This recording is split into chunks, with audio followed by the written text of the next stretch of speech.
मन में संकल्प लिया माता पिता ने कि संतान होनी चाहिए तो हो जाती। ऐसे ब्रह्मदेव ने संकल्प लिया है तो कहते हैं कि प्रकट हुए हैं और कहते हैं कि मनुष्य शत्रुपा से ब्रह्मदेव कहते हैं कि सृष्टि को आगे बढ़ाओ, सृष्टि का विस्तार करो।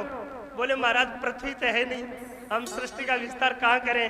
तो कहते हैं कि चाक्षुष से मनवंतर में हिरण्याक्ष जो था वो पृथ्वी को लेकर के समुद्र में चला गया था, पाताल में चला गया था। तो ब्रह्मदेव ने विचार किया है, कोई भागवत तो लिखते हैं कि छींक आई है, उसे एक शुक्र छोटा सा प्रकट हुआ है। देखते देखते पूरे ब्रह्मांड को उसने नाप लिया है और उस शुक्र ने, उस वराह ने जो है हिरण्याक्ष से युद्ध किया है। 50 वर्षों तक युद्ध चला है और उससे पृथ्वी ला करके इस निहारिका में पृथ्वी को स्थापित की है। वराह का मतलब होता है श्रीधर जी में, श्रीधरी जी जो महाराज हुए हैं वो श्रीधरी में बहुत विस्तार लिखा है इसका। लेकिन श्रीधर जी महाराज कहते हैं कि इसमें अध्यात्म, अधिभूत और अधिदेविक ये 3 प्रसंग है। जो अध्यात्म है वो नासिका से प्रकट होना है, जो अधिभूत अधिदेविक है वो वराह और हिरण्याक्ष के बीच में युद्ध है, पृथ्वी का स्थापित करना है। और जो कहते हैं कि जो वराह है, वराह इसका महात्माओं ने अर्थ किया वर यानी श्रेष्ठ, वह दिन यानी वो दिन सबसे अच्छा दिन है, सबसे श्रेष्ठ दिन है जिस दिन भगवान कृपा करके ये पृथ्वी तैयार की हम लोगों के लिए। और ये पृथ्वी तैयार हुई है, तैयार करके एक बार कर्दम ऋषि से भगवान ने कहा कि सृष्टि को थोड़ा आगे बढ़ाओ। और कर्दम ऋषि कहते हैं महाराज मैं तो भगवान का भजन करने वाला हूं, मैं साधु महात्मा हूं, महाराज क्यों मुझे ग्रस्त में फंसाते हो। बोले ग्रस्त बाधक नहीं है, ग्रस्त तो साधक है। ग्रस्त को आदर्श है, ग्रस्त जीवन को जीने की एक कला होनी चाहिए। तो कर्दम ऋषि को बोलते हैं कि यहाँ मनु शत्रुपा के देहूति नाम की पुत्री है, उससे आप विवाह करो। तो आप सब लोग जानते हो विवाह की बातें, तो मैं आप लोगों को इतना निवेदन करूंगा कि मनु शत्रुपा और देहूति कर्दम ऋषि के यहाँ आते हैं और कर्दम ऋषि ने परीक्षा करने के लिए 4 आसन लगा दिए। एक आसन पर मनु महाराज विराजे हैं, दूसरे आसन पर मनु जय शत्रुपा जी विराजे हैं और तीसरे पर खुद कर्दम ऋषि बैठे हैं और चौथा आसन खाली है, उसपे देहूति नहीं बैठी, साइड में आसन को छोड़ के बैठी। आप विचार करना, माता बहनों के लिए बता रहा हूं ये कि आसन बिछाया था पति ने, लेकिन उस आसन पर देहूति नहीं बैठी है। तो कर्दम ऋषि पूछते हैं कि हे देवी इस आसन पर विराजो। बोला नहीं, पति की किसी चीज को उनकी आज्ञा के बिना स्वीकार करना, मन मर्जी से उपयोग में लेना, यह पत्नी का अधिकार नहीं। और मुझे आपके बराबर बैठने का कोई हक नहीं, मैं तो आपकी दासी हूं, अर्धांगिनी हूं। जब आप मुझे स्वीकार कर लेंगे और मुझे खुद ही आप आसन देंगे तो मैं बैठूंगा। कर्दम महाराज ने उसकी बौद्धिक परीक्षा करी है और इसमें हमें ये एक आदर्श ग्रस्त कैसे होना चाहिए, यह बात हमें इस तीसरी स्कंद में मिलती है कि कर्दम ऋषि महाराज के साथ देवहूति की शादी हुई है और दोनों जंगल में हैं। कर्दम ऋषि तपस्वी हैं,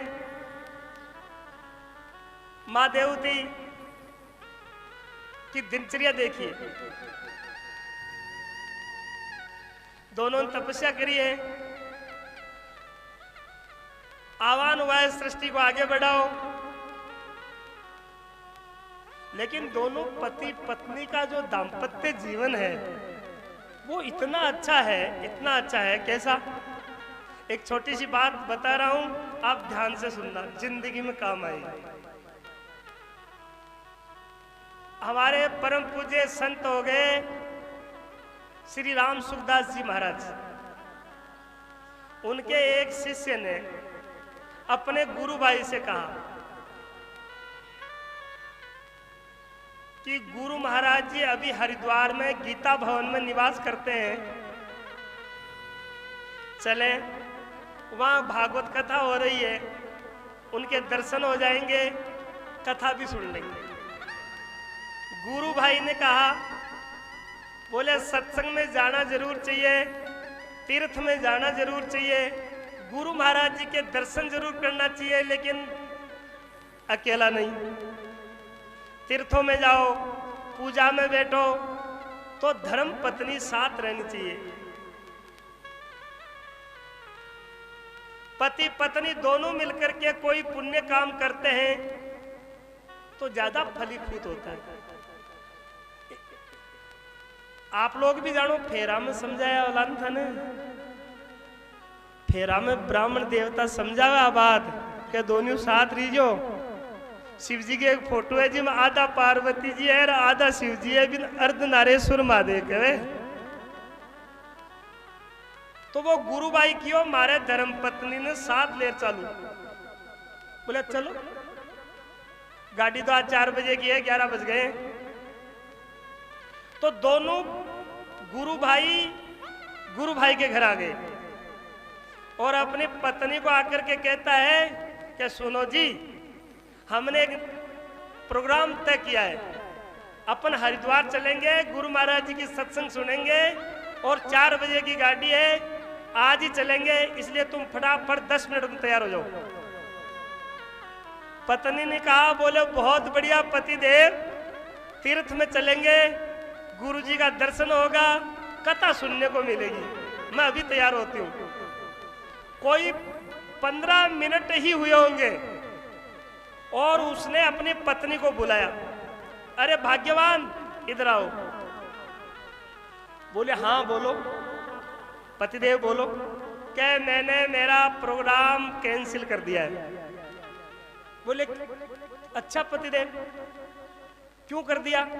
बोले अपने घर में गाय है, आप मेरे साथ तीर्थ में चलोगी तो गाय भूखे मरेगी, पाप हो जाएगा, इसलिए मेरा तो निवेदन है तुम गाय की सेवा करो, यह भी हरिद्वार है। तो मैं आपका प्रोग्राम रद्द कर दिया। उस देवी ने कहा ठीक है पतिदेव, जब गाय की सेवा करने से ही तीर्थों का फल मिलता है तो मैं गाय की सेवा करूंगी। कोई 20 मिनट नहीं हुए और उसने अपनी पत्नी को बुलाया, बोले सुनो, हमने हमारा प्रोग्राम बदल दिया है। बोले क्या? कि गाय की सेवा के लिए हमने एक नौकर कर दिया है, वो नौकर सेवा करेगा, आप तैयार हो जाओ, चलेंगे। बोले अच्छी बात है, जब नौकर ही सेवा कर सकता है तो मैं तैयार होती हूँ। वो तैयार होती है। कोई 25 मिनट हुए होंगे, उसने फिर बुलाया, बोले सुनो, हमने हमारा प्रोग्राम फिर कैंसिल कर दिया। बोले कैंसिल इसलिए कर दिया है कि देखो आजकल कैसेट मिलती है, तो मैं वहां से कैसेट ले आऊंगा और आपको घर बैठे सत्संग सुना दूंगा, इसलिए आप चल के क्या करोगे? उसने कहा, बोले पतिदेव, जब कैसेट में घर बैठे गुरु महाराज जी का दर्शन कर सकते हैं, सत्संग सुन सकते हैं, तो फिर क्यों करूं? अच्छी बात। कोई आधा घंटा हुआ होगा, उसने अपनी पत्नी को फिर बुलाया, बोले सुनो हमने हमारा प्रोग्राम फिर कैंसिल कर दिया है। बोले क्या? क्या देखो कैसेट में देखना और गुरु महाराज के आमने सामने बैठ करके सुनना और दर्शन करना, इसमें बहुत अंतर है। कैसेट में इतना लाभ नहीं मिलता जो गुरु महाराज जी के दर्शन सामने बैठ करके कथा सुनी जाए, वो ज्यादा पुण्य मिलता है। तो आप तैयार हो जाइए, साथ ही चलेंगे। उसने पत्नी ने कहा, बोले पतिदेव आमने सामने दर्शन में ज्यादा पुण्य होता है तो मैं भी तैयार होती हूँ। और वो तैयार हुई, कोई 1 घंटा ही नहीं हुआ, उसने फिर बुलाया, बोले सुनो तुम्हारा प्रोग्राम हमने फिर कैंसिल कर दिया। वो कैंसिल इसलिए कर दिया है कि इतनी लंबी आप यात्रा करने से क्या फायदा। गुरु महाराज जी इस सप्ताह के बाद इधर से लौटेंगे, जोधपुर में ट्रेन रुकेगी 1 घंटा, उस ट्रेन में गुरु महाराज जी के दर्शन भी हो जाएंगे और बातचीत भी हो जाएगी। धर्म पत्नी कहती है, हे पतिदेव जब गुरु महाराज जी यहीं पधार रहे हैं तो मैं यहीं दर्शन कर लूंगी, फिर इतनी लंबी सफर की क्या जरूरत है। कोई 2 घंटे हुए होंगे और उसने कहा सुनो भाग्यवान तुम तैयार हो जाओ, गाड़ी का कोई भरोसा नहीं, लेट हो जाए तो रुके नहीं। तो उसने फिर तैयारी की और गाड़ी का समय हो गया, सारे बैग पैक किए, सारे कपड़े रखे, अपनी जरूरी सामग्री तैयार की, टैक्सी में बैठे, स्टेशन चले गए। रेल स्टेशन पर जाने के बाद उसके पति ने कहा सुनो देखो मेरी बात सुनो, ये इतना लंबा सफर है जोधपुर से हरिद्वार, इसमें पुरुष ही पुरुष है, नारी एक भी नहीं है, स्त्री एक भी नहीं है, इसलिए तू अकेली इन पुरुषों में परेशान हो जाएगी, इसलिए मैं तेरा प्रोग्राम फिर कैंसिल कर दिया है, तू तेरे कपड़े निकाल के जा। पत्नी ने कपड़े निकालते हुए और अपना बैग में हाथ लेकर के कहा धन्यवाद पतिदेव, ठीक रहा टिकट खरीदने से पहले कह दिया, नहीं तो टिकट का पैसा फालतू चले जाता। मैं मेरे घर चली। उसका गुरु भाई खड़ा खड़ा सारी क्रिया देख रहा था और उस देवी के चरण पकड़ लिए गुरु भाई ने। एक चमत्कार हो गया। वो उसका गुरु भाई कहता है, हे देवी तेरे अंदर इतनी शक्ति कहां से आई, इतनी शक्ति तेरे अंदर कहां से आई कि तेरे पति ने मेरे सामने 10 बार कपड़े पहना दिए और वापस खुलवा दिए, 10 बार तेरे को तैयार करवा दिया, 10 बार तेरा प्रोग्राम रद्द कर दिया। अरे ठंडी भाटोई है गई, तने क्रोध गुस्सो को ना हो गई। माखाली लुगाया ने कह दिया ना 2 बारी में ही तो आंख दिखा दे, थार में अतो ज्ञान अतो विवेक अति बर्दाश्त खटाऊ लाइए तू, या ठंडी भाटोई है गई, गुस्सो आवे कौन की तने, तेरे पास इतनी ये स्टेमिना, इतनी शक्ति, इतना पावर तेरे पास कहां से आ गया। उस देवी ने एक बात कही, वो बात आप ध्यान से सुनोगे तो मैं जानता हूं कि आपके दाम्पत्य जीवन में कभी दरार नहीं होगी, आपका ग्रस्त जीवन सुखद जाएगा। उस देवी ने एक बात कही, सिर्फ एक बात, कि मैंने मेरी जिंदगी में मेरे गुरुजी की एक ही कथा सुनी थी और मेरे गुरुजी ने हमको यह बताया था कि हे देवी, जिसको भगवान कहते हैं, जिसको नारायण कहते हैं, जिसको परमात्मा कहते हैं, जिसको ईश्वर, खुदा, गॉड, अल्लाह, मालिक, जो जितने नाम है उसके बारे में तो वेद की श्रुति ये लिखती है, न तस्यो प्रतिमास्ति, जो सत्य है वो अमूर्त है, उसकी कोई मूर्ति नहीं है। कोई प्रतिमा नहीं है, वो निर्गुण है, वो निराकार है, वो नित्य शुद्ध बुद्ध है।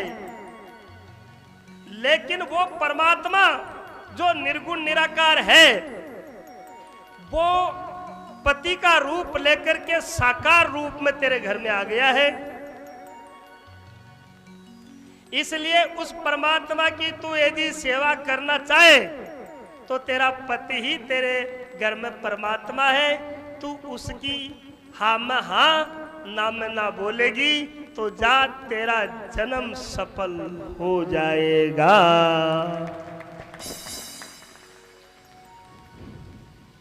और मैंने संकल्प लिया उसी दिन कथा में कि मैं पति की बात को कभी भी नहीं काटूंगा, पति की बात का विरोध कभी भी नहीं करूंगी। मैं आप लोगों से निवेदन करना चाहता हूं कि उस देवी ने पति में परमात्मा देख लिया। आप पत्नी में भी परमात्मा देख सकते हैं, बाप बेटे में भी भगवान के दर्शन कर सकता है, बेटा पिता में भी भगवान के दर्शन कर सकता है, हम किसी पड़ोसी में भी भगवान के दर्शन कर सकते हैं, हम किसी चलती फिरती आत्मा राम रूप सब जान, भूले मति सताइयो जानो अपना प्राण। वो परमात्मा सब जगह है। सिया राम मैं सब जगह जानी करूं प्रणाम, सब जगह व्यापक हरीश व्यापक